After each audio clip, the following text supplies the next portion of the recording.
What's up everyone? Welcome to Ashley Talks Movies. Today's video is a review of Venom, The Last Dance, the third and final installment in this Venom franchise. This one is written and directed by Marcel, who had screenwriting credit on the first two movies. Here, Eddie Brock and Venom are on the run, but as a new threat emerges, the two must make difficult choices that could completely change their symbiotic relationship. Before I jump into the review, do me a favor, like, comment, and subscribe so you don't miss any of the videos I post here on the channel. Venom: The Last Dance picks up right where the last movie left off and continues the oddball, wacky vibes that were created in the first two movies, but with a little less enjoyment. Now, Tom Hardy is great, as always, and he continues to be the main, if not the only reason to watch these movies. And the weird voices he does when Eddie and Venom are bantering back and forth are some of the best and most entertaining moments of the movie. But the rest of it is pretty much a mess, and as the movie goes on, you really start to see the cracks. It seems like parts of the story that would have provided much needed context for certain things that are happening on screen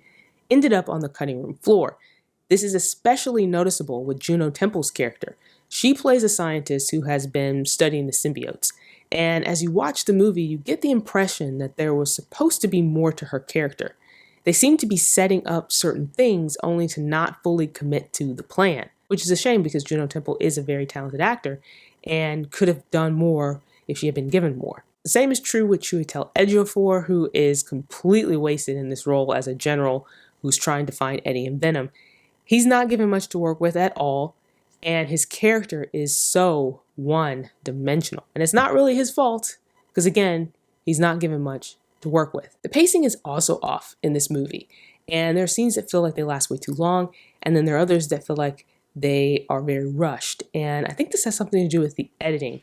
There are scenes where there's momentum building, some interesting things are happening, and then the movie will immediately cut to something that's not interesting, that doesn't really seem like it is as important, and often that's because the editing is really undercutting those moments, and it has a hard time transitioning from one scene to the next. Now, I actually liked the first Venom movie. Yeah, it had its share of problems, but I thought overall it was fun and enjoyable.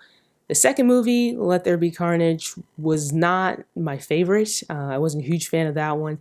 And again, it had its share of problems, but it still had some fun and interesting, enjoyable moments. But as this franchise goes on, now we're at this third movie, it seems like the problems that existed in the first two movies also exist in this movie, but more so.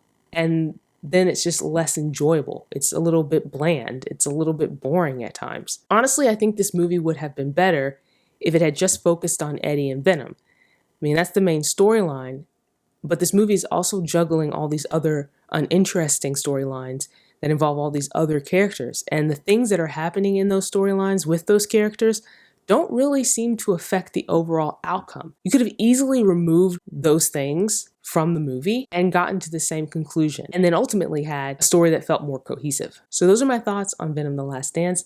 Share your thoughts in the comments. Make sure you like this video, subscribe, and stick around for more videos like this.